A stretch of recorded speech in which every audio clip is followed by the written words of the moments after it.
വീട്ടുമുറ്റത്ത് കളിച്ചുകൊണ്ടിരിക്കുകയായിരുന്നു കരുവാറ്റ സ്വദേശിനിയായ 6 വയസ്സുകാരി. പാഞ്ഞെടുത്ത തെരുവനായ കൽഹയെ ആക്രമിച്ച് നിലത്തിട്ടു.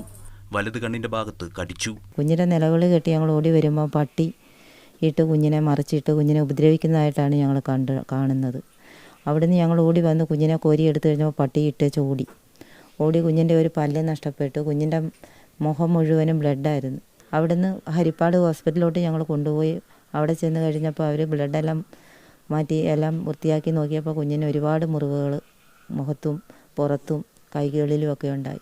മുഖമടിച്ചു വീണപ്പോൾ പല്ലും നഷ്ടമായി. ഏതാനും ദിവസം മുൻപ് പ്രദേശവാസികളെയും വളർത്തുമൃഗങ്ങളെയും തെരുവുനായ്ക്കൾ ആക്രമിച്ചിരുന്നു. പഞ്ചായത്തിലുൾപ്പെടെ പരാതി നൽകിയിട്ടും ഒരു നടപടിയും ഉണ്ടായില്ല. എന്നോട് പറഞ്ഞത് ജില്ലാ കോടതി, ഹൈക്കോടതി വരെ അവർ പോയിട്ടുണ്ട്. ഇതിനൊക്കെ ഒരു നിയമങ്ങൾ കൈവരണമെന്നും പറഞ്ഞു എന്നാൽ പ്രസിഡന്റ് എന്നോട് പറഞ്ഞു. വലിയഴീക്കലിൽ തെരുവുനായുടെ ആക്രമണത്തിൽ വൃദ്ധ കൊല്ലപ്പെട്ടിട്ട് 2 ആഴ്ച ആകുന്നതേയുള്ളൂ. മാതൃഭൂമി ന്യൂസ്, ആലപ്പുഴ.